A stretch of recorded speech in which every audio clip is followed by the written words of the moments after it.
Just Google the YouTube RFK making America facing addiction, and it's all in there. And I was so impressed because I had never seen a presidential candidate devote so much of their time on the road to this issue.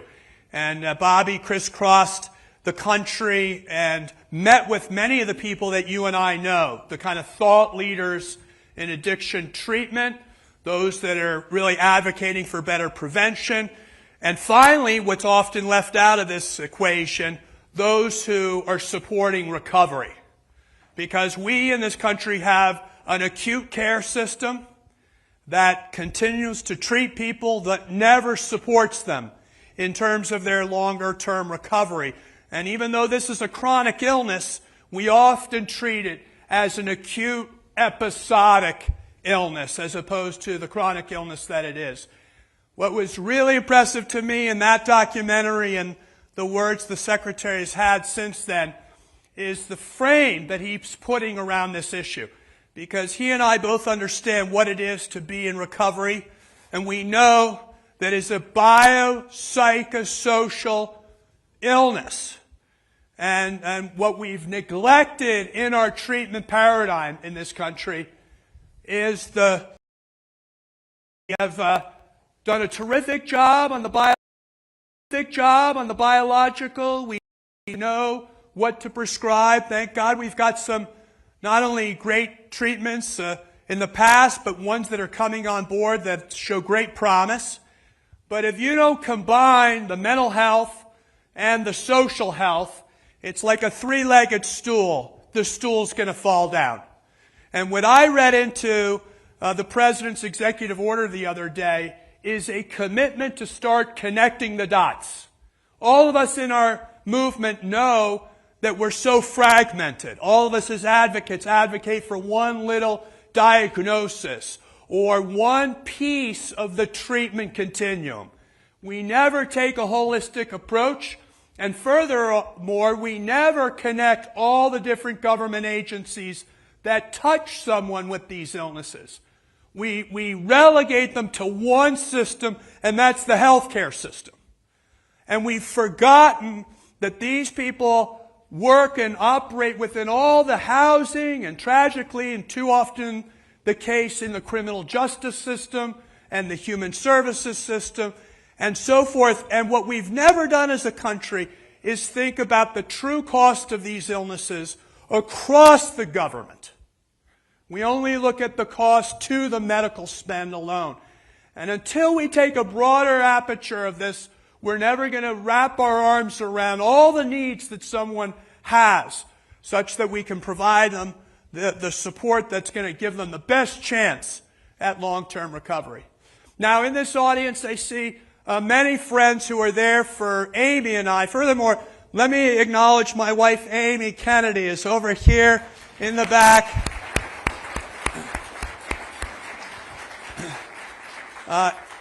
Amy and I co-founded the Kennedy Forum shortly after I left Congress, and the main goal of the Kennedy Forum was to really push for the full enforcement of the Mental Health Parity and Addiction Equity Act, and to end the double standard in our healthcare system that treated the body but neglected the mind, that treated the physical but neglected the mental. It's hard to believe that that has been the case throughout our history, and frankly, we still need to fight that battle. But as you know, we at the Kennedy Forum have also taken on the Alignment for Progress. And in the Alignment for Progress, we're not only advocating for more access, meaning payers reimburse for care, but we're also advocating for outcomes. God forbid we would ever want to pay for something that actually has better outcomes. And so the idea is the alignment. We have to align the reimbursement to pay for the treatments that actually show the greatest results. Not a rocket science here, but certainly a paradigm shifter if you think about our field. Because all we do today is pay for services. Did you make your therapy? Check. Did you make your check? We don't check how people are actually doing in their lives. Are they stable? Have they been able to hold down a job?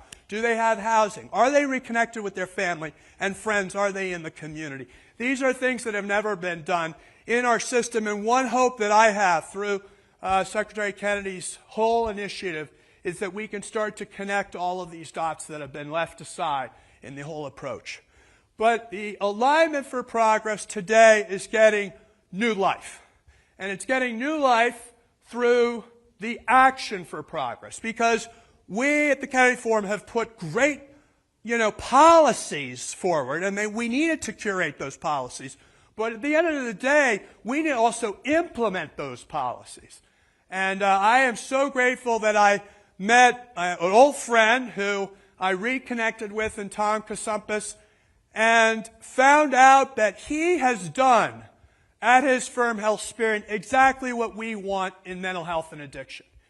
He revolutionized the end-of-life care to ensure that we had a bundled payment model that pays for outcomes for the whole person. And frankly, for those of us who are advocating for addiction and mental illness treatment, we want a bundled payment model. Right. And Tom and his A-team at HealthSperian have wrapped themselves around our initiative at the Center for Behavioral Health at HealthSperian. Many of you have been partners for us in that effort, but I just can't thank Tom enough. And I'll just conclude with this. Many of you may wonder, what am I doing up here with someone that I share in common very little with politically? And I'll just answer that by telling you a story. In the years since I left Congress, I took up the fight against commercialized marijuana, and I fought sports betting and the problems with gambling in this country, both of which are new addiction for-profit industries that are really compromising the health and well-being of our fellow Americans. And guess what? Fox News used to love having me on. They used to love having me on because I was like a Democrat that talked against marijuana. They said, we got to have that guy on here. So I went on all the time. But what always surprised me is when I got off Fox News, and of course I would check my phone for messages, my phone lit up. And it was all my fellows in recovery.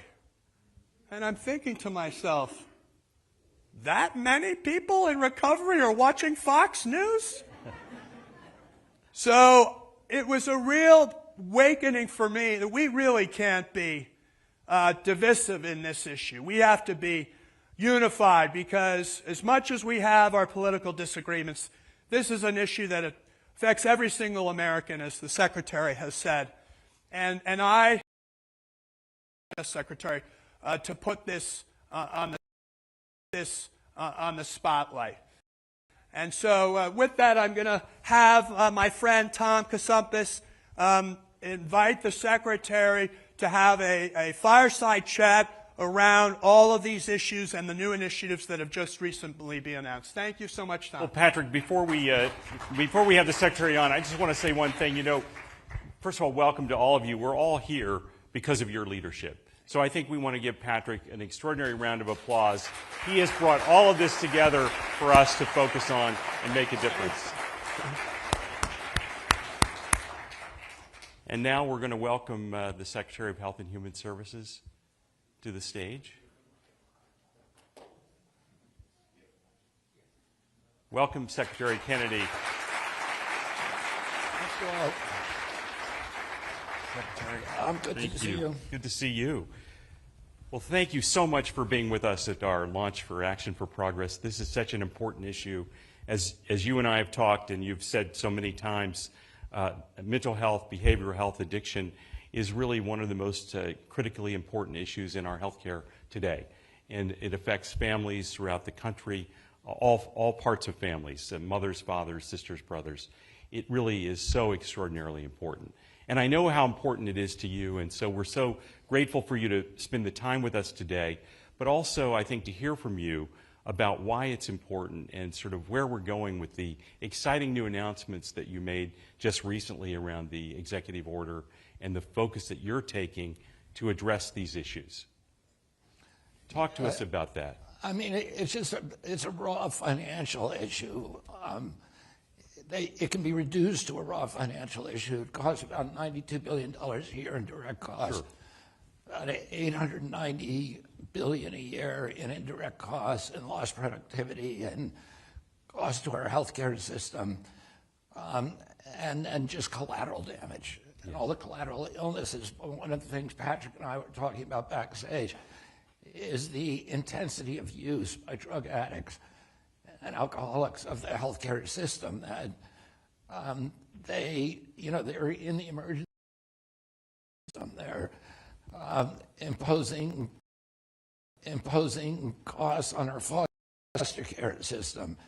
They overutilize every aspect of the government, and you get them into treatment, and all that stops. And they stop. Patrick was telling me that he went to 17 rehabs, but he was in the emergency room once a week with everything from kidney infections to contusions on his face from falling. And in 15 years that he's been sober, he's never been to an emergency room. And I see that. We all know that that's what happens to addicts. They're negative producers, and they're just, like I said, in economic terms, they're drags on the whole system. But also, just for the morale of our country, we are in what we're facing now in this country is we have the worst health outcomes in the history of the world. Yes. We have the highest chronic disease burden of any country in the world. We pay the highest cost, 2 to 3 times what Europeans pay for health care. And we've lost 6 years to Europe in terms of our lifespan over the past 2 decades. We've got the highest infant mortality rate in the developed world, the highest maternal mortality rate in the developed world. And then our cancer rates, we're having an epidemic of colorectal cancer now among children. And 10 to 14-year-old children in the last decade, colorectal cancer has grown by 500%. Wow. So that is, we have a healthcare crisis, but we also have a mental health crisis. And that's a crisis of loneliness. It's a crisis of despair, of fragmentation, of atomization, of just disconnection from community. And it's being amplified by social media, by cell phones, but also people, when they're disconnected, turn to drugs. They look for something outside of them to fill that lonely hole inside of them. And so, you're seeing record numbers of addictions. Now, the highest cause of death, overdose, is in children in Americans under 45 years old. And we can't fix that by treating the addiction alone. We have to treat the causes of it. We have to work on prevention. We have to intervene early, but we have to figure out ways to reconnect, particularly our children, with community. Addiction is about isolation. It's a disease of isolation. Addicts end up alone. They burn their relationships. They lose their jobs. They end up in rooms or jails or institutions or dead. And the ultimate solution to that is reconnecting people to community. And we have to look at how do we do that. Strategy is about how do we do that. And Patrick talked about outcome directed strategies, and that's what we need to focus on. The fragmentation is occurring in the response too. The response is, there's no coordination between all of the needs and the institutions that could help with this problem: housing and law enforcement and healthcare and mental health care. There's no coordination, and it's a fee-based service system. So people are, just like the medical system, people have an economic incentive to make sure you don't get well. And that's not saying people who work in these, as caregivers don't want you to be well. Of course they do. The system itself is designed to keep you sick. Every time you relapse, the rehab makes more money.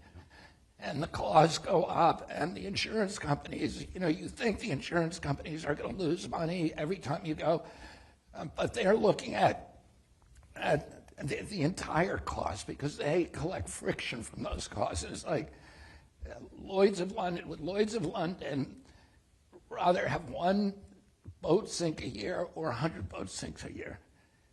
They'd rather have 100 because then everybody is buying the insurance and the cost of the pie goes up and they're collecting friction on it. Oh, everybody along the way is making money on fee-based services, and ultimately what we have to do at HHS over the next 3 years is do everything we can to switch the model at CMMI and CMS and HRSA and SAMHSA to coordinate response so that somebody is in charge of that addict. Somebody is accountable as he moves through the system. And to move to outcome-based services where people have an incentive to make sure you don't relapse, that there's a strong economic incentive. You get paid one price for treating that individual, then you follow that individual for 3 years, and you're responsible for all the costs. And that will bring down the cost because then people will look. We have lots of evidence-based treatments. We know what works. We're not doing it well because nobody has an incentive to do that, and so there's no accountability. And we were talking earlier as well, Secretary, about the disconnect between the sort of mental health and the physical health. And as you've just described, the opportunity to make sure that all of that is incorporated in as people are cared for. So it's not just separated, but how does the mental health affect the physical health? And so that there's actually an integration of services. Yeah, I mean, we need to integrate services, and that's, the Great American Recovery Act is an effort to begin that Yes. Transition. Yes. The Streets program, for example, is based partially on the program that was modeled in the Netherlands. We go out, we bring together law enforcement, we bring together mental health, we bring together counselors, we bring together housing, and we intervene early. We try to get to that addict as soon as, or people with mental health problems as soon as possible. We find them on the street. We move them from crisis to detox, to treatment, to housing, to employment, and ultimately to reconnecting to communities, and to self-sufficiency. Well, as you can imagine, everyone here is very excited about the Great American Recovery Initiative. And so hearing more about it and understanding how you're taking this on and moving it forward is really extraordinarily important and very exciting to all of us who are concerned about these issues. You had talked about the Streets program. Tell us a little more about Streets. And then sober housing, I think, is also a very important part of this that I know you're very committed to as well. The Streets program begins with a $100 million program that's going to be distributed to 8 pilot programs, regional pilot programs, where we will coordinate the government. The insurance companies don't have any. The insurance companies have your life with them is very short-lived. You move from one to the other. They're looking at they're looking at the costs over 1 year, and we need to extend that periphery, the periphery of that horizon, so somebody is looking over the cost over 3 years and the entire cost. Mm-hmm. Right now, the fiduciary for addicts is CMS. CMS only is looking at the cost savings to the healthcare system. That's all they're concerned about. And nobody's looking at the broader cost savings. For example, law enforcement. We're bringing all of these agencies together. We're going to do a study that looks at the entire cost of the addict over the lifetime of the addiction so that we can demonstrate savings over time to justify the cost of this program. The Streets program, as I said, it's a $100 million program. It builds on a $45 million program that we gave this year for sober housing. And I'm working with Scott Turner at HUD to revolutionize sober housing. I'm a really strong believer in sober housing. I think it's, we need to not just treat the addict and then put him back into the environment that was making him sick or contributing, let me put it this way, contributing to his sick illness. We need to give him some stability or her some stability, and from there they can get employment, they can develop relationships, they can develop independence, and then they can move on. But you need to give them that. Without sober housing, treatment is going to fail. Yeah. Well, this is a whole new approach, as you're describing, which is also so tremendously important, and the difference between other programs from the past and sort of where we're going into the future under your leadership. And it really is a very important and exciting part of this. We'd also talked a little bit about integrating some faith-based initiatives within this whole arena to help sort of address these issues. Talk a little bit about your thoughts about that and how that plays a part of this. Faith-based initiatives work, and that's, they're scientifically proven to work. Oh. And they do that by reconnecting us to a community, by expanding the relationships that the addict has. And as I pointed out, addiction is a disease of isolation. You cut off those relationships. And God talks to human beings through many vectors, through each other, through organized religions, through the great books of those religions, through wise people and the prophets, and through nature. Nowhere with such texture and grace and joy as through other human beings. And when we cut off our relationships with other human beings, we lose that access to the divine. And that is a healing power. We are in a spiritual malaise in this country. And we need to give people access to all different ways of reconnecting with something that is higher than themselves. And, I'm reminded of Bill Wilson, who was the founder of the 12-Step movement, he was in a program before he launched AA, which was called the Oxford Group. And the Oxford Group had 8 steps from which the 12 steps of AA are taken. And those 8 steps were intended to induce a spiritual awakening. And Bill Wilson had that spiritual awakening, and his compulsion to drink, which he'd been fighting for 40 years, suddenly just went away, just miraculously. And he could not imagine that he would ever take a drink again. And then during that 6-month period when he was sober, he put together a deal to buy the primary vendors for the Goodyear and Firestone tire companies. And the deal was going to make him a millionaire and set him up for life. This was the height of the Great Depression, 1932. And he went out to Akron to ink the deal. And somebody else had gone in and stolen the deal from him. And he had put all of his finances in that deal, and he was crushed. He was standing in the lobby of the Mayflower Hotel in Akron, and all of a sudden, all of that compulsion to drink came back to him full force.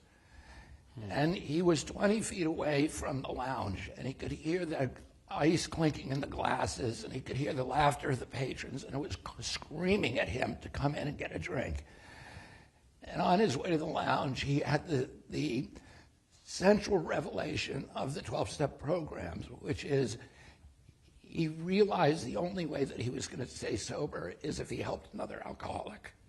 And he went, instead of going into the lounge, he went into a phone booth, and he got the yellow pages, and he looked up preachers, the Salvation Army, sanitariums, and hospitals looking for a hopeless alcoholic that he could talk to.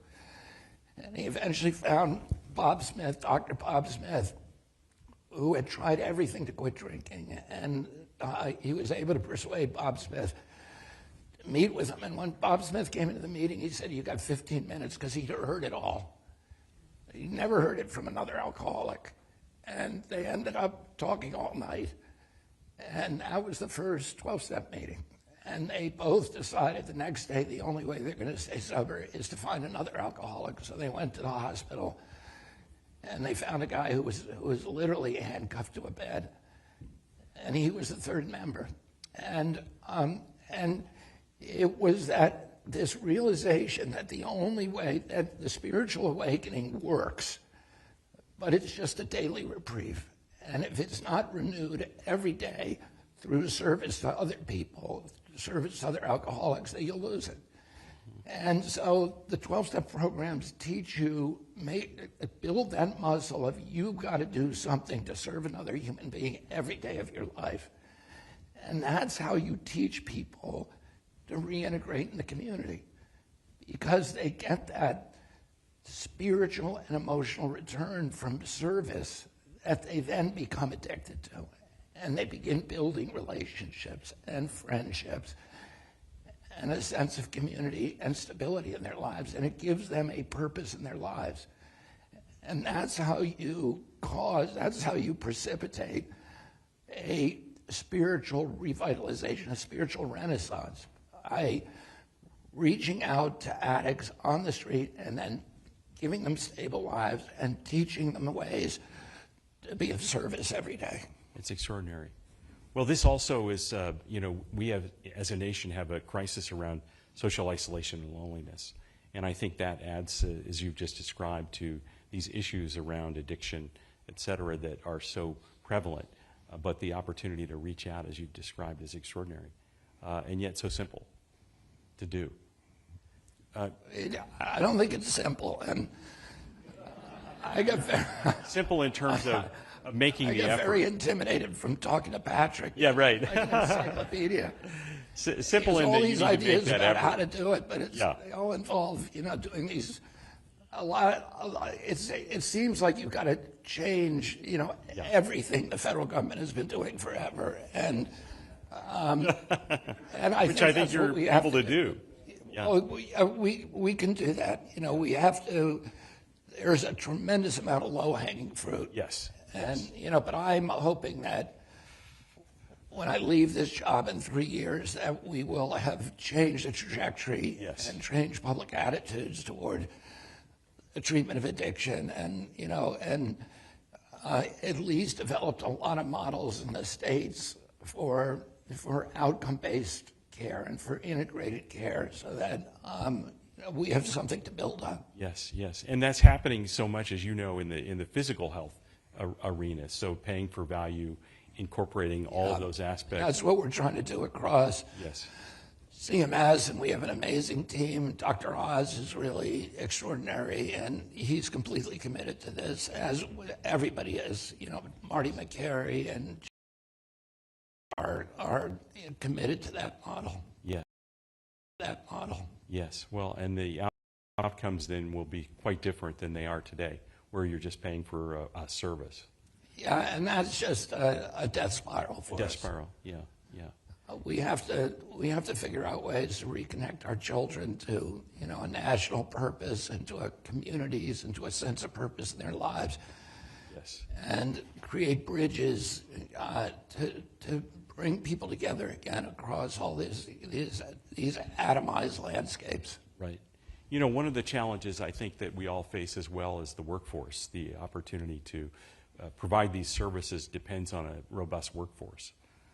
What are things we can do to support developing a better, a more comprehensive workforce?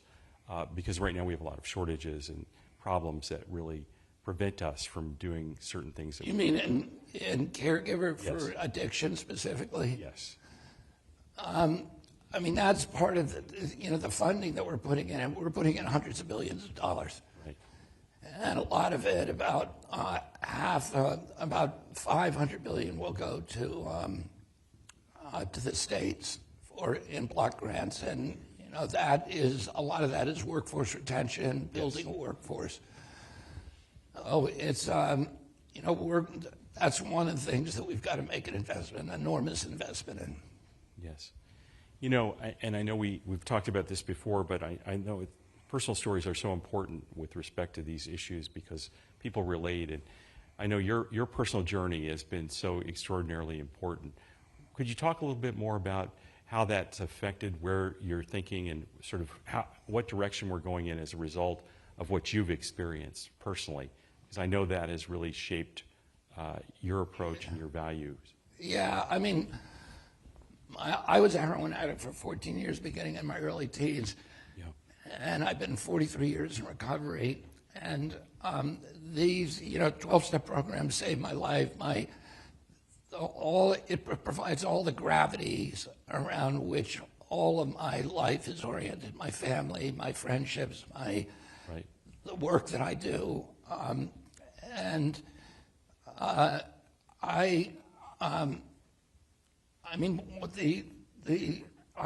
go to meetings every day. I don't have time to go to meetings. I've got 75,000 employees, and I've got a big job, and a lot of people relying on me, and I really don't have time to do it, but I go anyway, no matter what. And when I first came into the program in September of 1983, my first meeting, I asked the guy, "How long do you have to keep coming to these meetings?" He said, "Just keep coming till you like it." Till you like it? Yeah, and I've been coming 43 years, and I still don't like going to meetings. There's always some place I'd rather be. I'd rather stay in bed with my wife. I go to an early morning meeting. But I go every day because when I go, the rest of my life works. And for me, it's like brushing my teeth. I don't look forward to brushing my teeth. I don't enjoy the sensation. I do it every day because I don't want to live with the consequences of what happens when I don't do it. And I need to maintain that spiritual center. Everything that I've done in my life, that I've done out of personal ambition or aspirations or an acquisitive impulse or materialism, has been wormwood and bile. And everything that I've done that is consequential or enduring has come from that spiritual center. And we're all hybrid beings. We're half spiritual and half biological. And a lot of times our biological being doesn't have the best judgment. And the challenge is, how do you walk with one foot in the spiritual world and one in the biological world? And the answer to that is that you have to be disciplined about keeping yourself spiritually fit. Mm-hmm. And so I make a big effort to do that in my own life, but it also gives me an understanding about what that takes to, for an addict who's out there, who's hopeless, mm-hmm. who's irritated, discontent, who's lost all of their touch with their own humanity. Yes. And how do you bring them back into society? And how do you give them a chance to fulfill their God-given potential and give them a sense of purpose in their lives? And, it begins with these little steps of giving them the opportunity to be useful to other human beings. Right. The other area that you've mentioned oftentimes is the importance of prevention. We can prevent these things from developing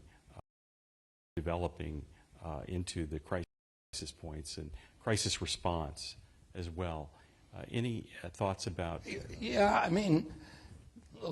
this is just like in physical medicine. The longer you wait, the more expensive and the more insurmountable the job becomes. And when we know the kids who are going to become addicts. It's pretty easy to identify them early in life. They're acting out. They're having contact with the criminal justice system. They're getting thrown out of schools. They're getting in fights.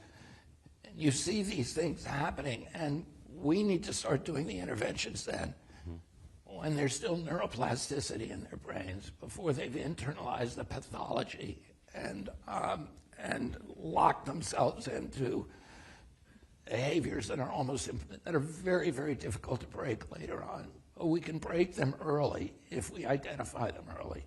Yes. And that's one of the issues with one of the aspirations of the Streets program, to find people as early as possible. But also, we're taking a number of other steps to make sure, to identify kids in foster care who need help, and provide them with help before they before they have encounters with, again, with the criminal justice system, with hospitals, with medical care, et cetera. Right.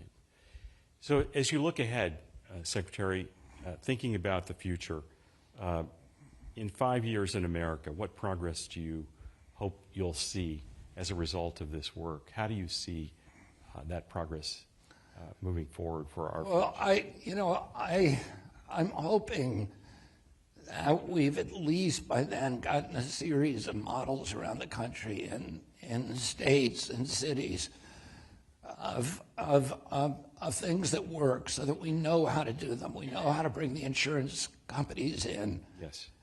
We know how to do early intervention. We know how to unify the response across all the different agencies.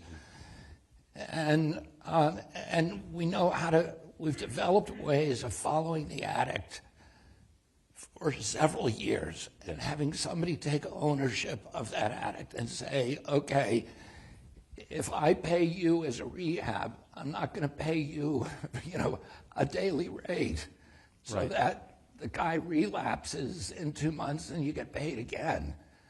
I'm going to pay you one cash disbursement for him for a year, or for 2 years, or 3 years. Yes.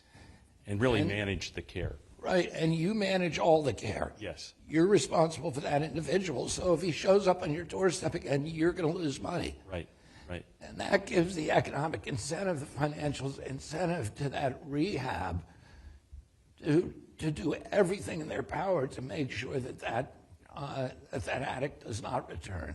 And when you align the economic incentives with the healthcare outcomes that we're looking for, right, behavior will change. And that is what we need to do. And that misalignment,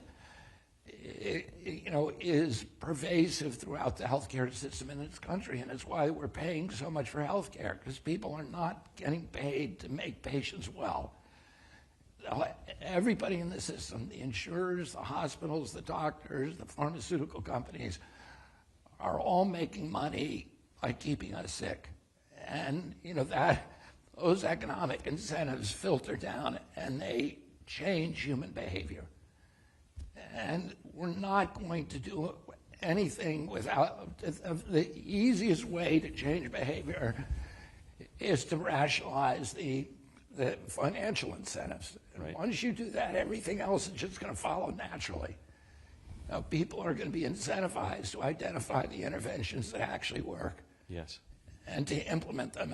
And the companies that don't do that are going to go out of business. And the companies that do are going to stay in business and flourish.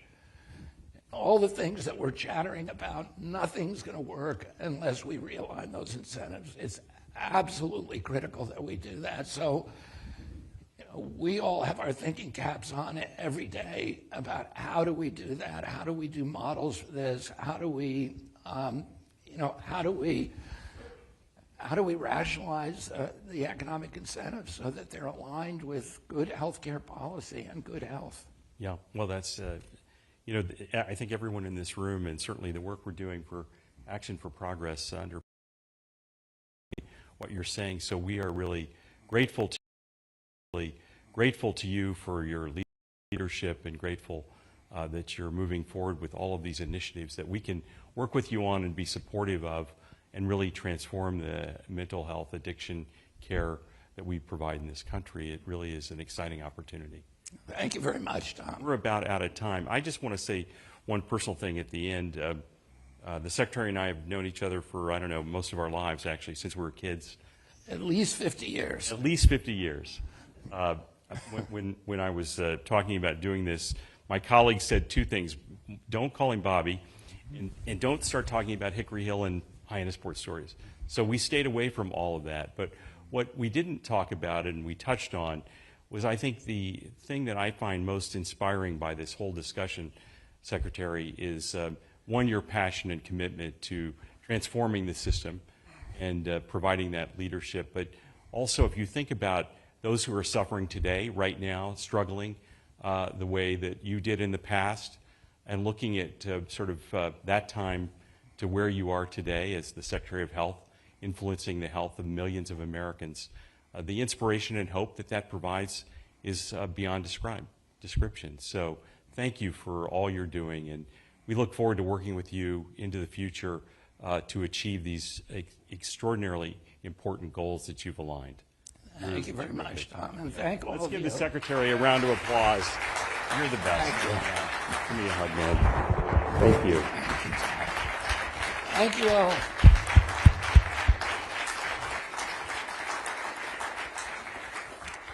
Well, that was really an inspiring conversation, important for all of us to think about the future, where we're going, and how we need to get there together in our Action for Progress. So I'm also now pleased to bring on stage CMS Administrator Dr. Mehmet Oz and Dr. John Sharon, Professor of Psychiatry at UCLA and USC, and the former Director of the LA County Department of Mental Health. So with that, welcome to the stage, and I'm going to turn it over to you guys. Thank you, John. Thank you, Dr. Oz. Thank you.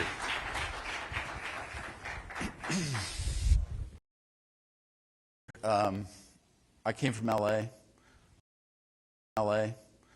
75, 80 degrees, 5-foot surf. But for you, I would do that. Really, really great to see the new commitments coming from the administration, particularly around addictions, the inclusion of spirituality and other non-kind of clinical elements, as well as a focus on AOT, a very important program. I ran mental health, as you just heard, for LA County, which is the largest mental health system locally in the country. And what I'll say is that I had great bosses, I had a great team, great community, wonderful clients, but the needs and the bureaucracy itself were overwhelming. It was a very process-oriented experience. And I know from listening to you and knowing you a little bit that this is one of the things that really you want to transform to liberate the front lines of our country to care for those people in need.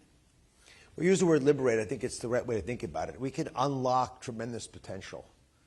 And we can do it in a couple ways. The secretary who you were blessed to spend some time with is a remarkable leader who has put MAHA on the agenda, not just in political campaigns, but intrinsically it's what we think about now at Health Human Services. And the reason that's important is if you define MAHA the way I do, which is making it easier for Americans to be healthy, I think that's reflective of what so much of the Secretary spoke to you about and has been espousing, then you recognize that those are realities that need to be addressed so that everyone feels they can be on the playing field of life.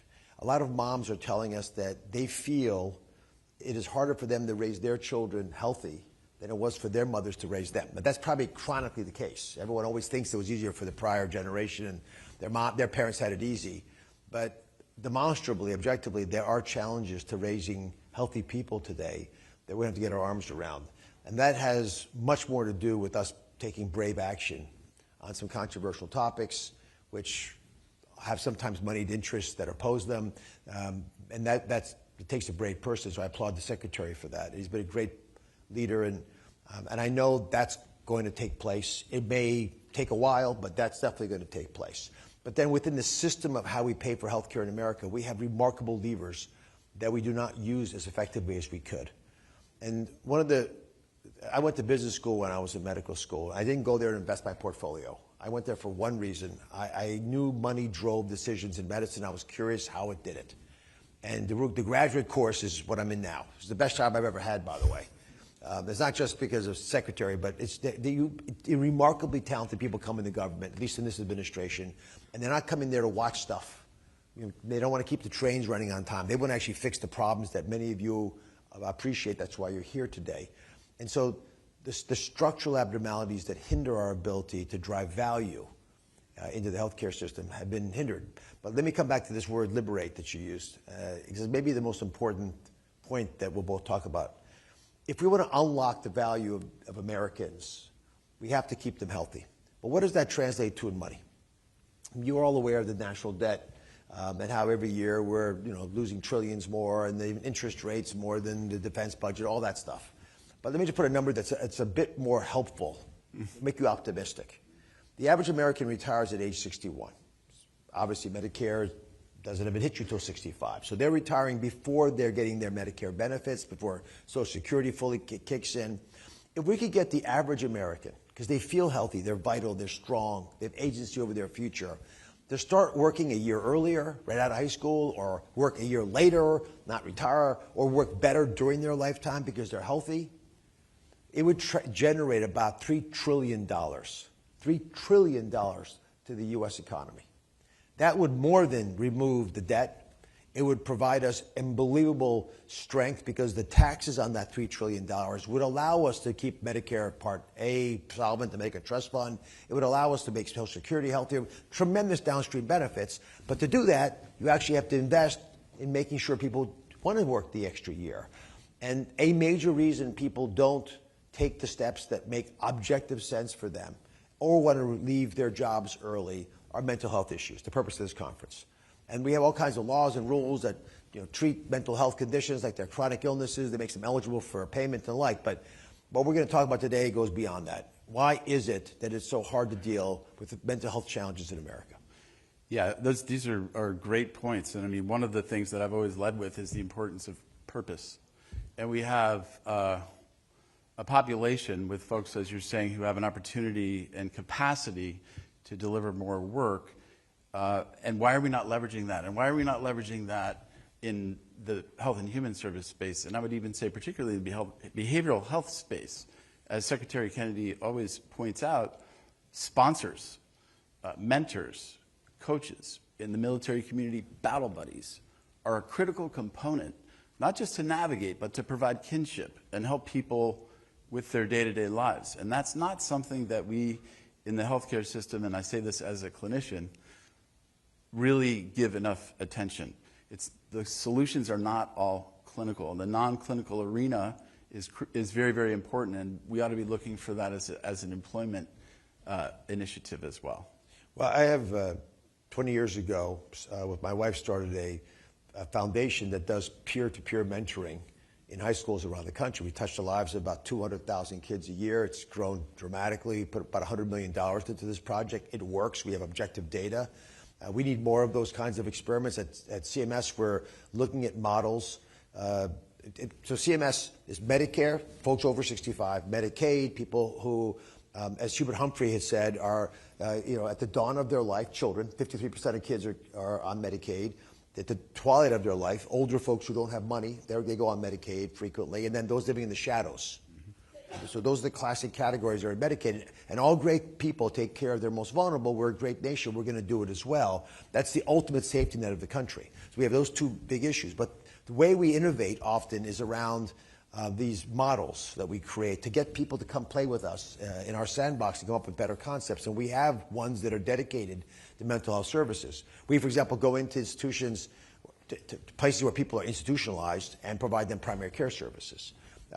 We spend time trying to get folks who have dementia, for example, that are tied into the system. We have all kinds of models we're working on, including a MAHA model that will allow multiple folks to be able to get access to support to just figure out what works and what doesn't work. Some of this is not medical. We shouldn't medicalize everything. The value of having some spiritual belief in your life probably is real and significant and hard to replace that. Loneliness is a massive problem. The last Surgeon General's report, he quantitated it as equivalent to smoking 15 cigarettes a day, which I think that's pretty accurate. The impact of substance use, which is often what you turn to if you can't get other connection in your life, and is worsened dramatically by loneliness. These are, if you count lost work days and the like, we're talking about $100 billion a day, including incarceration, maybe $150 billion, not a day, a year. So these are major costs that we're absorbing because we're not taking a crisis, an emotional crisis, on head first. And I point out the fact it's going to have to be multifaceted. You can't just throw money at these issues. Well, we see what's happening in California, Minnesota, and other states when you just throw money at a problem. It's not that the problem's not there. It's that throwing money at it allows it to be diluted in its impact, but also taken by people who do the wrong things with it. Yeah, no, I would agree. Obviously, waste, fraud, and abuse are big challenges, and so is the paying for service model, where we check off a box because it was process delivered in a compliant way, and that may or not impact the outcome of a human being. You brought up a couple of really important things. One of them is kind of this idea of medicalizing our population. And much like diabetes type 1 and type 2, there's a big fundamental difference in terms of the biology. And the type 2 diabetes really requires a lot of lifestyle attention in particular. But we don't really think about that so much in the mental health and addictions arena. And what I would say is, when you do that, when you're focusing on diagnosing someone and getting them a treatment plan and delivering clinical care, when there are other options, you're actually not just disserving them, because that can have its liabilities, but also you're stealing the really critical clinical resources from the people that I've cared for my whole life, in the VA, in the county, in the government systems, who are the people who are revolving in and out of hospitals, on and off the streets, and in and out of the jails. So I think, in alignment with your vision and the Secretary's vision, figuring out ways to go after people suffering from the human condition with human condition solutions and not clinicalizing them are imperative. Without question. And I also believe that we have created in our culture an expectation that they're, relatively speaking, quick fixes. They come in the form of small pills or injections. They do tend to be expensive. And there's lots of marketing around these concepts. And I want to be respectful of the fact that there are incredible advances that have been made in our ability to treat cancers and autoimmune problems, in mental health issues as well. But most of these mental health issues are not from a deficiency of some chemical. There's a broader a problem that is existential for a lot of folks, and a holistic approach will work better. But falling asleep is hard to do because you don't actually fall asleep, right? You glide into sleep with a ton of effort. And those of you, how many good sleepers are out there? Put your hands up. There are a couple of them there, right? My wife is a world-class sleeper. I just watch this. She'll take 9 hours and, awakes rested and fresh. But that is, our growth hormone is generated by our sleep. Our ability to learn is improved dramatically. Kids who are under chronic stress, their amygdalas don't get the appropriate nourishment, so they don't learn well, which is why kids in these environments, and again, we're in schools around the country, it's hard for them to learn, and for that reason, they get held back in other ways. So I don't want to turn to medicine to provide all the solutions, but we can provide guide rails. And I do think there are places where we should give credence to treatments that historically have been marginalized. I'll give you a good example. We have 2 large clinical trials now on dementia, showing that there's either, well, let's just be conservative, there's a slowing down or stopping of the symptoms of dementia. We have tests now that are available, like a test called p-tau217, blood test, you could all get it, that will predict fairly accurately, we believe, that within 10 years you're going to have dementia.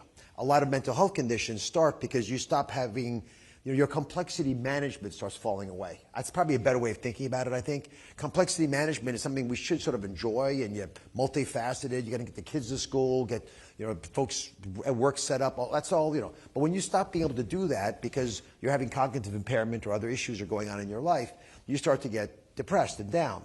And so it turns out that these clinical trials have resulted in fairly attractive findings. If you have lifestyle approaches that are effective enough that you might want to know if you're at risk, you'll take the test. Otherwise, why would I give you the test? To tell you that in 10 years you're really in trouble, right? Most people are not going to welcome that test, understandably. So we need to allow some of these ideas that our mothers probably could have told us about to be part of the healthcare system, and do it in a way that makes financial sense because they're based on outcomes. You mentioned this earlier, so I like this. Most of the healthcare system is based on the number of widgets you build. How many procedures do you do? How many patients do you see? It's like a shoemaker. How many soles you hammering into the bottom of the customer's shoes? Every shoe you hammer, you get paid more. So you want to do as many as you can. If the work's not so great, doesn't last that long, you still get paid. So there's a lot of incentives just to do more. And what's not appreciated often is if folks who are not noble in their pursuit of the healing art of medicine are allowed to game that system, they make a ton of money. And what do they do with that money? They push the other people out of the business. So they begin to take over like pariahs, a piranha is a better example with goldfish, just eating all the good guys, pushing them out of the way, and they take over the ecosystem. So it is our job to support those efforts. When when good people watch bad people get away with stuff, it's our fault. It's the fault of good people who didn't do much about that. And I've been forced already in my one-year tenure at CMS to take some pretty draconian actions in areas where we probably could have been more surgical if we just intervened earlier. But by the time I got here, so far gone that you sort of have to burn the whole town down because you don't know who's good anymore. And everyone's going to run away, and hopefully the good people will come back and set up shops and rebuild the place. But you don't want to have to do that. And we risk that in mental health care systems if we're not able to appropriately adjudicate what works, support it, but base reimbursement on value. You get someone healthy again who's got a mental health condition, that's unbelievable morality, so we ought to do that. Yeah, amen. Yeah, amen to that. And I think you're right. Investing in the outcomes that we want and that we agree upon is the critical move because we don't know what we're getting right now. And if we're just checking boxes around a compliant process, we're completely missing the ball. And I think the innovation at the ground level for the people who do the work, and I say this as someone that did street psychiatry in Skid Row, what we need for those people is not necessarily on the recipe from CMS. One of the things that we haven't had a chance to talk about, because we're running out of time, if you want to make a quick couple of statements, is rural health and the issue of mental health and addiction challenges in our rural system, which is, well, in our rural communities, who are, so hard to kind of provide access. 60 million Americans live in rural parts of this country. We have a way of defining that that's pretty objective. Their life expectancy is about 9 years shorter than those in more urban parts of the country. It's massively different, and mental health care issues drive a lot of that. We do not have enough practitioners for mental health support in these areas. The Rural Health Transformation Fund is a 50% increased investment over what we currently spend for Medicaid in these rural health care systems. It's the largest investment of its kind ever made.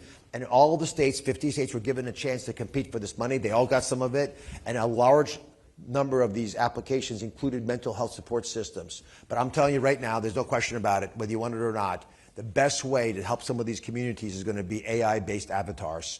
Agentic AI taking the ability to do the intake, just catch the patient, customize to what their needs are, understand what they're up to. If you go, and please go play with these tools, they're unbelievable. They'll pick up subtle little nuances in how you're saying things. If you do it on purpose, it's actually sort of cool to find out. That will alert the avatar, but more importantly, the doctor they're going to report to, that there's something going on. So when the clinician connects with you, and there will always be a doctor, 50% of our cortex is designed to read the face of the person in front of you. I can look at you and tell you're bored, happy, excited, running away, whatever.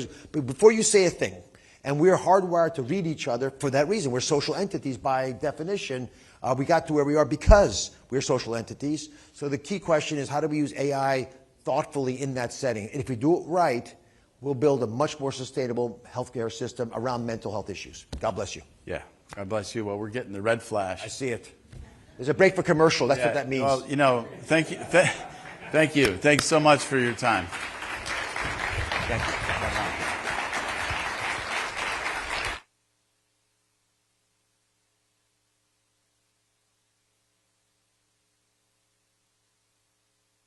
Well, again, thank you all. Thank you, Dr. Oz, for being here with us and your commitment to mental health, behavioral health, and addiction.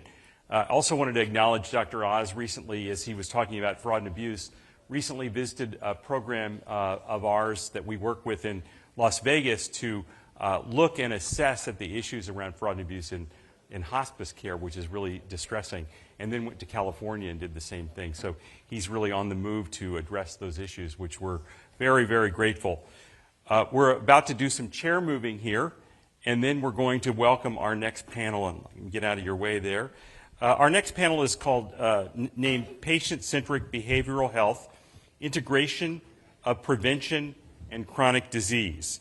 And our moderator is Deborah Witchey, the CEO of the Association for Behavioral Health and Wellness. And our panelists will be listed on the screen here, which they already are, with their titles and positions. So as soon as the chairs are up, here, come on up.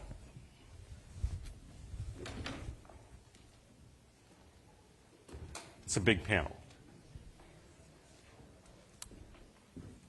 All right.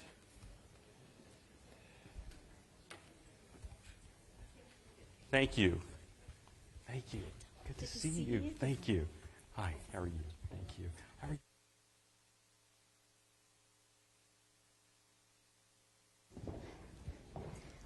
Well, hello, everyone. I'm going to go ahead and get started as everyone gets seated. I'm Debbie Witchie, as you heard, the President and CEO of the Association for Behavioral Health and Wellness. And we are going to dispense with any biographies so that we have maximum time to discuss our topic. Super excited about this being asked to moderate this panel. This is really the heart and soul of what I'm interested in, which is integrating healthcare so that we aren't talking about physical health and mental health, but we're just talking about a person's overall health and focusing on prevention and functionality and having a really great life. So I'm going to sit down, but just wanted to say that this is such an important issue because when you think about, say, cardiac care, a person who has depression and cardiac care is 2 to 2.5 more times likely to die or end up with rehospitalization after the first year. Think of someone with diabetes. They are more susceptible to having depression if they're also diagnosed with diabetes. A person with serious mental illness is 3 times more likely to develop obesity. So obviously brain health and physical health go together, and that's what we really want to focus on. So I'm going to kick off by starting with Dr. Bott. She's with the American College of Cardiology, and so I have the really simple question, which I've given a little tidbit of tease, but why do we want to integrate care, and what happens if we don't? Well, first of all, thank you for having me, and thank you to the administration for this. I think, first of all, you just think about cardiovascular disease. #1 killer of Americans, and absolutely preventable in the majority of cases. And so if we look at where we're going with the administration now, we have our good friends Jacob Schiff and Will Gordon doing access. We have Michelle Tarver at the FDA leading Tempo. And now, as of last week, we have Heather Warwick leading Advocate through ARPA-H. All of these programs are moving to set up a cardiometabolic infrastructure in the United States to be able to provide care for prevention and chronic disease. It would be silly of us to do that and not think about mental and behavioral health. Because what we're doing is we're moving from the tertiary centers and this approach to the end of healthcare and cardiac care to really recognizing we want to move to where the patient is. And we used to call that the last mile of healthcare. We take care of you in the hospital, we send you home, that's the last mile. We need a reframing. That is the first mile of healthcare. It starts with the patient in their home, in their community, and we need them to engage, and you cannot engage when you are suffering from mental health disorders. And so to do chronic disease right, we have to say that mental health partners with the physical health to really make a difference. And I think that's why you see so many of us here today who may not do this every day for a living, but it's such a part of what we need to do moving forward. Terrific. All right, Dr. Kamal is with the American Cancer Society, and I think in many ways cancer is sort of figuring this out. When you think about the standard of care for many people with a cancer diagnosis, they have a team of providers, which may be surgeon, radiation oncologist, but they also typically are also given access to a behavioral health provider, a nutritionist, and others. So why does what has cancer figured out that maybe the rest of us haven't? Yeah, well, we figured some things out. We've got some room to grow, for sure. In the U.S., every 15 seconds someone is diagnosed with cancer. And importantly, on the other side of that, every day, about 1,000 Americans sort of surpass the threshold of living with cancer for 5 years or longer. And while we'd like to think that they're all cured, and hopefully that will be the case at some point in time, many of those people will actually be living with cancer. And to the point of needing an interdisciplinary, multidisciplinary team, we've thought about it through the lens of biology, radiation oncology, surgery, medical oncology, as well. But the concept of whole person cancer care is still evolving because we have this wonderful ability now to think of 18 million plus survivors who are living with cancer or living after cancer, but for whom their entire life and trajectory has been completely changed because of the diagnosis they've gone through. And what we find is that for many people, as was talked about earlier, loneliness, social isolation, major depressive disorder, anxiety disorders, and other things, substance abuse disorder as well, are becoming increasingly commonplace because for some of these issues, they really are a function of time. And oftentimes what we find is that for people with cancer, they may come out on the other end financially devastated, maybe alone. Many of their relationships may have gone away. And so on the other side of that are significant challenges as well. And fundamentally, as we think about nutrition support, as you mentioned, we're still getting there as it relates to behavioral support. You know, we have to think about payment and access and workforce and really establishing that it is a standard of care no different than having a medical oncologist or other, biology-based professionals in your corner as well. All right, next we have Dr. Nordberg with Reliant Medical Group. So Reliant has put a big focus on integrating chronic care management and behavioral health. How have you done it and why have you done it? Thank you for the question and for the opportunity to be here. So I have the great privilege to serve in a healthcare environment where the vast majority of our payments and our financial modeling is based on value-based care, with behavioral health carved into that value, which means critically that when you're successful managing the behavioral health of somebody, you benefit both on the behavioral health side and on the medical side in terms of reducing the cost of care and improving the quality of that patient's life. And this is really important because when we started from scratch looking at how would we redesign, rebuild integration at scale, we really wanted to make a couple of key things possible. And I'm going to try to illustrate them in a story, a patient story really quickly. A patient came into their PCP telling their PCP they thought they were going to quit their job. This is a patient with a 30-year career as a paramedic, is now a leader of paramedics, a trainer of paramedics, and had started having panic attacks. And the PCP tried to gauge whether they knew what to do, the right medications, and decided they were out of their league. So they went into the medical record, health record, and they pushed a button that said, I need behavioral health right now. And in less than 3 minutes, one of my people, an integrated clinician, was in the room with the patient and the PCP. They had a brief conversation. My person then pulled the patient into another room, gave them a tablet, and said, would you please complete some questions for us because it's going to help us figure out how best to help you. They then reviewed the results of that tablet together, and they learned that what was really going on was that the patient had post-traumatic stress disorder, and that's what was driving the panic. And that integrated clinician knew immediately from the 40-plus different treatment lanes and options that they had available to send this patient into exactly where that patient needed to go. They came into our trauma team, and they came to me. Because ever since my own experiences with trauma on 9/11 and the World Trade Center, I have made that my central focus clinically in terms of how to treat it. And he and I got to work. Because we got to it so early, because we got to it in advance of him leaving his job, in 8 weeks we were able to do the work necessary for him to make a couple of adjustments, both up here and at his workplace, so that he did not quit his job. He found himself in a place where he was able to accept some of the things that had happened to him in the past, and where he was able to feel afraid. Forgive me for a second because I'm pulling this out. He was able to feel afraid, but not let his fear stop him from doing things. And as we ended, he gave me this challenge coin. If you're in some of the services, you'll know the challenge coin. This is one that says, fear is a reaction, courage is a choice. This illustrates a couple of key things about integration. First and foremost, be shoulder to shoulder with primary care, but do not overburden them. Mm-hmm. You have to pull patients when they need to be pulled. It's the first critical piece. Second is timing. It has to be fast. You have to operate at the pace of primary care, and you have to operate at the pace that a patient needs when they've finally had the courage to come forward and tell somebody that they need help. They don't need help in 4 weeks or 3 months. They need help today.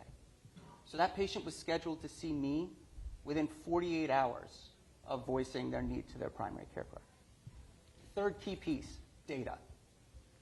Data and the collection of data must become a clinical skill. You must build it into your clinical model such that there is no distinction between data that we collect and the clinical work that we do. And when you do that, you will find that data collection becomes routine, and then you are able to actually do a lot of the research that we do and publish on things because the data was already built in. It wasn't special. It wasn't an administrative task. Right? And then the last piece is none of this would work. We wouldn't even gotten it off the ground in a fee-for-service environment. So that value-based payment, that longer-term payoff, and the medical behavioral payoff jointly contribute to that ROI, that's critical for integration to work. Yeah, I often say if a person's having a heart attack, you don't make them wait to see a specialist. You get the cardiologist there right away, and behavioral health should be the same. So good point and great story. All right, Dr. McGinn, Common Spirit, Integrated Delivery Network, 30 states, I believe, and growing probably. Yes, yes. Rural, urban community. We'll say 24 for now. We're not up to 30. We're trying soon. Okay, well, urban, growing to 30. And rural, urban, so very complex to try to build an integrated delivery network with all of those in such a broad area, but also very different populations of people. So how did you do it, and why did you do it, and how is it going? Yeah, well, first of all, thanks for the opportunity. Common Spirit is in 24 states. We're in 30 communities. We have everything from critical access. We are the largest critical access provider in rural healthcare, and we're also the largest Medicaid provider in the United States. We have one of the largest value-based programs with 2.5 million patients in our programs across the United States, and we're a faith-based organization. And we've come to this conclusion that integrated delivery care is the best thing for both the bottom line and for the care of our patients. And at some point you just have to come to that realization that we want to be with the patient throughout their journey. And that journey, a small piece of the journey is in the hospital, right? Some of it's at home, some of it's in their clinics, in the primary care clinics, throughout the whole journey. That's key to our success. And behavioral health is front and center to that success. We have 4 tenets. One is you got to screen, and you got to screen early. Then you've got to enable access. Then you want to address the quality of the behavioral health, because there's a lot of healthcare out there. Behavioral health in particular is vulnerable to poor evidence-based care. Navigation is a key to our success in this space. So we have, across all of our primary care clinics and all of our emergency rooms, we're screening for addiction, depression, and anxiety. We then have a group that we work with and we've partnered with where we've elevated the care in our primary care clinics. So our primary care, I am a general internist primary care provider. I've been caring for chronic illnesses my whole life. And behavioral health is the first thing I think about if I'm going to manage diabetes, hypertension, and heart failure. So we have trained our primary care providers in partnership, and we do warm handoff to the community providers. So it's screening early, then it's access to treatment, it's also quality in the evidence, and we also have navigation programs. So if somebody's acutely ill in our clinic or in our ER, they get navigated right away, particularly to addiction issues. You need to address those quickly. These are automated programs. Some of these are done automatically. Some of these are phone calls at home, some follow-up issues. But you have to be able to look at all of these issues together. I have treated patients suffering from diabetes, hypertension, hypercholesterolemia, heart failure. If they're suffering from depression, none of those are going to get treated. None of them are going to get treated. And because if you don't address that underlying problem, so we're a Common Spirit. It's about integrated delivery care across the continuum and weaving behavioral health into everything that we do. And it's mission central for us. Terrific. All right, Tim, you are next. And Secretary Kennedy actually touched on the question I want to ask you, which is that we need to properly incentivize integrated care in order for it to work. And Sam also spoke successfully incentivize care delivery so that we are looking at success in outcomes and quality. Yeah, well, first off, thank you for the opportunity to be here. And I got to say, it's a little intimidating to follow 4 national clinical experts as a non-clinician. But mostly, You'll do fine. Yeah, thanks. I appreciate the personal stories that you've shared because it's so important as like individual examples that are just so important not to lose as we think about the system. And for me, working at Optum, I have the opportunity to work across the system with many providers, many payers. And the good incentives really depends on good measurement.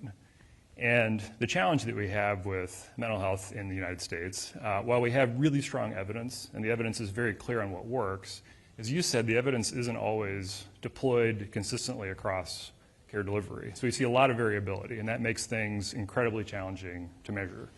Now, we are doing some incentives today. We generally tend to focus on kind of simple process outcomes, simple to measure, not necessarily always simple to deploy. So things like follow-up after hospitalization or access to care, medical adherence. We're fully incentivizing the outcomes. So actually seeing improvement from an individual over time measured in a consistent way. So from where we sit, I think there's a couple of things that as an industry, in partnership, collaborating, we really need to get after. One is ensuring that we have really strong standards that are deployed in a way across the system through clinical pathways that enable clinicians to make it easy for them to do the right thing. Delivering care is incredibly difficult. So how do we make it easy through clinical pathways? We're doing some really exciting work on that with a number of partners who are here today. Second is making sure that we have data moving across the system so that we can see what works, what doesn't. It needs to be bidirectional, so not just to the managed care organizations, but to the providers as well, to the individuals who are actually delivering care in real time. The measurement, which not just at the beginning of care, but continuously, so that we can adjust and make sure that individuals are getting the right level of care as their needs change. And all so bundles we've talked about, value-based care, all of this is really critical to ensure that we can tie the activity to real outcomes. And that's only going to happen if we work together. So excited to be here today and really continue to support that. Thanks. All right, now we have Dave Merritt with Blue Cross Blue Shield Association. Dave, you're probably going to build on what Tim just said, but my question is similar for you. We are seeing health plans focus more on looking at what are the outcomes in behavioral health. What does quality look like? How can we deliver the best care possible for patients? Whereas the focus, as opposed to quality access, was just basic access a few years ago. So what is that change about, and what are plans doing to help drive that forward? Yeah, thanks for the good question. And thanks to Secretary Kennedy, Administrator Oz, and Action for Progress for leading on this issue. Blue Cross Blue Shield companies, we cover, serve, and support 120 million people across the country. So every state, every zip code. And mental health support is absolutely essential to the coverage that we provide. According to our claims data, 1 in 5 adults either have a diagnosis or have a condition that needs help. Half of all kids have symptoms of depression. You know, when you think of social media and addiction and just getting through COVID, and politics alone is enough of a reason to drive you to seek care many days. But that's why we are expanding access and why we have a central role to play to expand access. Over the last 5 years, we've actually grown our behavioral health network by 55% across the country, where the Blues are now the largest behavioral health network in the country. The reason why is because you do need to have that initial support wherever you enter the system. And it's really great to hear the coordination with primary care. Primary care actually deserves a huge shout out. I mean, they have been, for all intents and purposes, the front line in the mental health crisis. According to our data, I want to make sure I get this right. According to our data, 1 in 4 mental health diagnoses comes from a primary care provider. So that's nurse practitioners, internal medicine, pediatricians. In fact, for kids, 41% of all diagnoses in our network come from primary care providers. And 38% of our members are treated solely by their primary care physician. And we coordinate with and complement those and complement those efforts with over 250 individual programs addressing youth mental health across the country. We have a huge $10 million partnership with the Boys and Girls Club of America on a youth mental health initiative. And the reason I say all that is because it has to be integrated, it has to be coordinated, and it has to be an all-of-the-above strategy to give access to the people who need it. And we, like Optum, are focusing on how that coordination and integration is most effective, and looking at outcomes, looking at evidence-based therapies, making sure that the specialists and those primary care providers are coordinating. We have a Blue Distinction Center. It's a centers of excellence across a number of different specialties, but one of them is around substance use treatment and recovery. And because of that coordination and looking at quality outcomes, we've actually seen a 27% decrease in readmissions over 90 days through those programs. So really effective and highly efficient, with spending actually becoming lower. So we think it's all of the above, primary care and integration, really essential to everything that we do. Terrific. All right, we have time, I think, for one last question. So a little bit of a lightning round, not too much, but we have, I guess, 8 minutes. So you can only pick one. Looking forward 5 to 10 component from your perspective that's needed to ensure successful integration of behavioral health and physical health. And we'll start at the other end this time. So, sure. Dave? It's a great question. Secretary Kennedy touched on it. I really think it is an all-of-the-above approach, whether it is nurse practitioners, primary care, using technology and AI, things like telehealth. We were very happy to see that the Congress is extending that flexibility. If there was one good thing from COVID, it was probably telehealth becoming routine. And so I think it really is an integration of the technology with the physical providers, and having that system of health to meet that patient wherever they are, and wherever they enter the healthcare system, they have to be cared for very quickly and then passed along to others and coordinate that care. Terrific. Tim? I agree with everything you said, and I think I would add the integration and the connectivity across the system. We've got to close the daylight between physical, mental, social, and the way we do that really is through data, through technology, but also alignment and collaboration across the system. And so it's incredibly important, and I think find a lot of value in starting that here. So I'm going to give you multiple answers. Sorry, I'm going to cheat. I knew someone would. Yeah, I get it.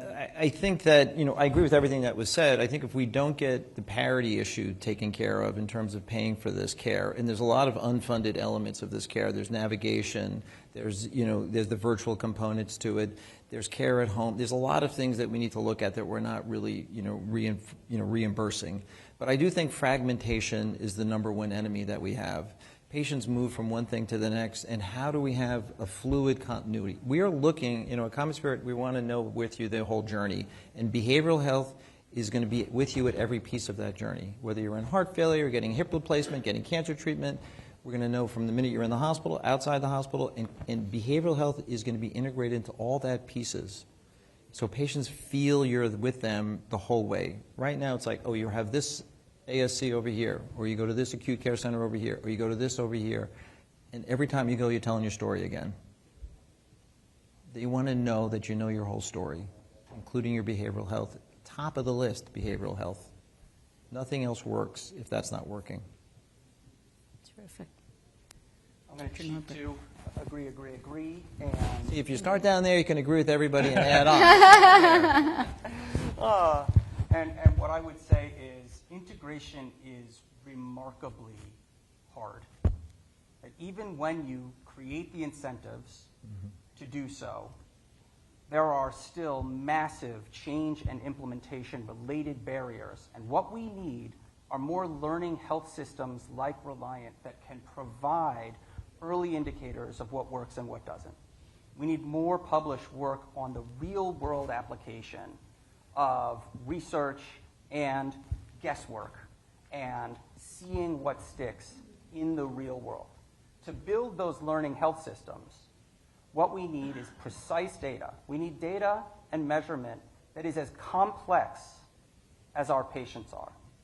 That means we need a revolution in how and what we measure in our patients in order to measurement. Right now, most clinicians perceive